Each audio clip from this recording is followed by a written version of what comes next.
Minutos e também vamos chamar aqui para debater esse assunto o Paulo Pousonoff. Pousonoff, ótimo dia, bem-vindo aqui ao Jornal da Manhã, segunda edição.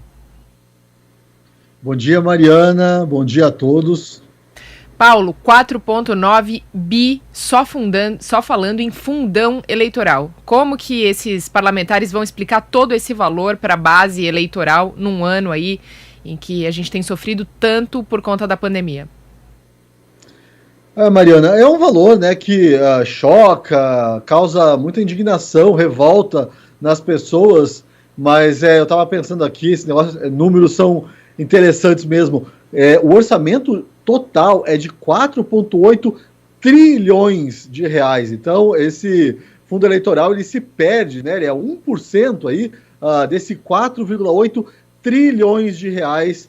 Dinheiro meu, dinheiro seu, dinheiro nosso, dinheiro do nosso trabalho, que vai para o governo. E um governo aí gigantesco, um governo extremamente inchado, extremamente ineficiente. 4,8 trilhões de reais. A gente vai ficar aqui discutindo o dinheiro que foi destinado à educação, ao reajuste de servidores, mesmo ao fundão eleitoral. E no fim das contas, Mariano, o que me chama a atenção é que esses quase 5 trilhões de reais não vão se traduzir de jeito nenhum, eu aposto nisso, num país melhor no final de 2022. Então essa crença, né, do Estado brasileiro gigantesco, inchado, extremamente gastador, essa ideia de que se você derramar dinheiro a rodo na educação, ela vai melhorar na saúde, em todos os segmentos aí da administração federal, e a gente sabe que isso não acontece.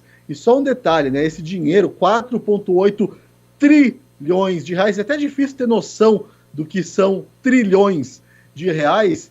Todo esse dinheiro se refere ao orçamento federal. Ainda tem dinheiro dos estados e dos municípios. Dinheiro, repito, dos nossos impostos, do nosso trabalho. É isso mesmo, Paulo Pousonoff. A arrecadação não falta, né?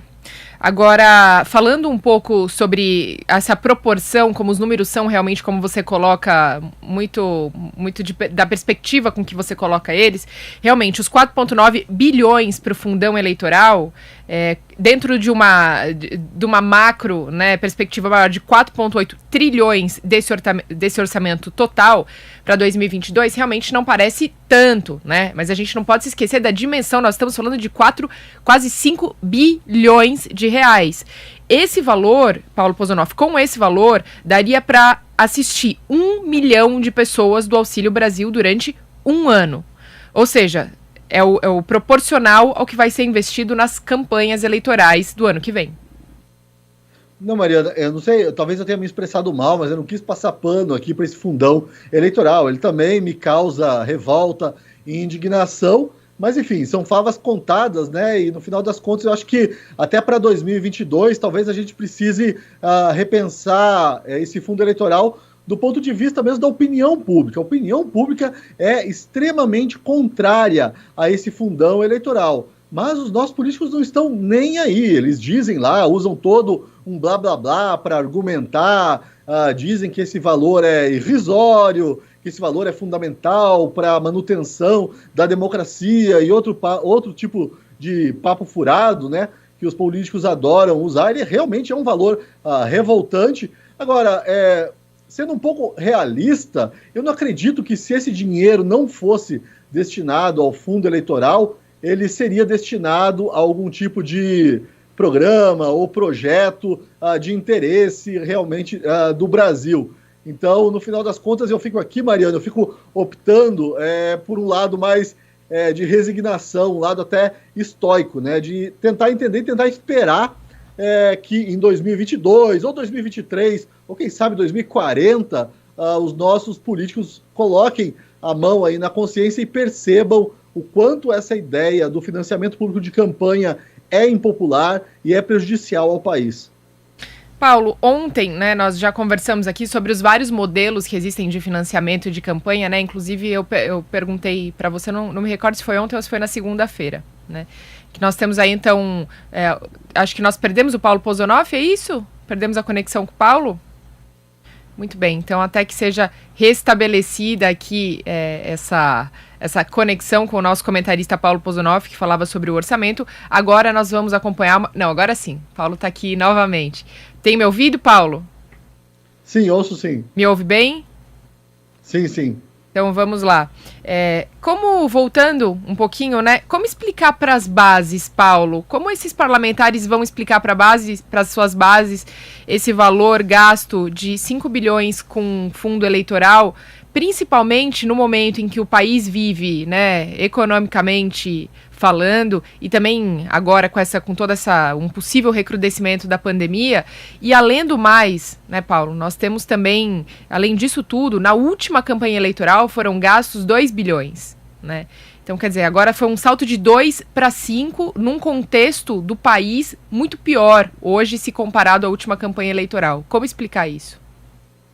Bem, eu acho que eles vão explicar isso para as bases usando aí esse argumento de que o dinheiro é necessário para a manutenção da democracia, para a lisura do processo eleitoral, né? Uma confissão de derrota dos políticos. Eles confessam que eles são incapazes de lidar com o dinheiro de doador privado de campanha de uma forma honesta. Agora, Mariana, eu não quero parecer muito amargo aqui, né? A gente está perto do Natal, mas me parece que uma parte da base também gosta desse dinheiro. Esse dinheiro aí no interior faz girar toda uma economia eleitoral, né? Então, talvez as bases não sejam tão esclarecidas e não sejam tão críticas assim a esse fundão eleitoral. Eu tenho a impressão de que uma parte aí dos militantes, na verdade, está gostando bastante desse dinheiro. Agora, com relação aos diversos modelos, né, de financiamento de campanha, como nós já conversamos aqui, inclusive no Jornal da Manhã, segunda-feira, eu não me recordo se foi na segunda ou se foi na terça-feira. Então, temos o modelo privado, temos o modelo público, temos o modelo híbrido, e dentro desse modelo privado temos também o empresarial ou temos o atrelado ao CNPJ, ao CPF das pessoas, né, doações enquanto indivíduo. Qual deles te parece mais palatável? Eu gosto do modelo privado, eu não sei ainda se é atrelado ao CNPJ, né, empresas ou CPF, pessoas físicas, mas eu gosto do sistema privado, que eu acho que a política ela tem que se sustentar, ela faz parte aí de uma economia de mercado, bem ou mal ela acaba fazendo parte. Eu acho que os partidos, se eles têm mesmo a representação, se eles pretendem ter essa representação que eles dizem que tem, então eles têm que arranjar uma forma de os próprios apoiadores, os militantes, sustentarem os partidos. É mais ou menos o que acontece, né, com o PT, até PSOL, os partidos de esquerda, há algum tempo, a Rede, eles gostavam muito disso, até atrelando ao CPF, eles gostavam dessa ideia, que é uma ideia que, para mim, politicamente faz muito sentido, de os apoiadores realmente investirem naquela ideia. Quando a gente fala de partidos, a gente fala de um conjunto de ideias. Então, eu acho que os partidos políticos deveriam buscar o financiamento aí privado por parte dos seus apoiadores, gente que apoie a pauta, né, o projeto desses partidos, como se fossem mesmo empresas aí correndo atrás de clientes que acreditam naquele produto. Mas a gente está bastante distante disso, Mariana. Os partidos políticos brasileiros não se veem como uma empresa. Aliás, muitos deles, né, a maioria deles, tem ojeriza a essa ideia de livre mercado aplicado ao sistema eleitoral. Perfeito. Paulo Pozonoff, falando sobre um outro aspecto também aí aprovado dentro desse orçamento para 2022, nós tivemos então, bateram um martelo no aumento, no reajuste de salários para os profissionais, para os funcionários públicos ligados às áreas de segurança. O que já desde ontem tem causado uma movimentação muito grande em outros setores, né, em outras áreas dentro desse funcionalismo público, como os próprios professores, por exemplo. Quanto que esse desgaste, né, ou seja, esse aceno que o presidente Jair Bolsonaro fez para a base dele, para essa base de segurança, vai ser o suficiente com relação versus o desgaste que isso vai causar nas outras áreas de funcionalismos públicos, porque muito provavelmente não vai ser possível viabilizar outros reajustes para as outras categorias.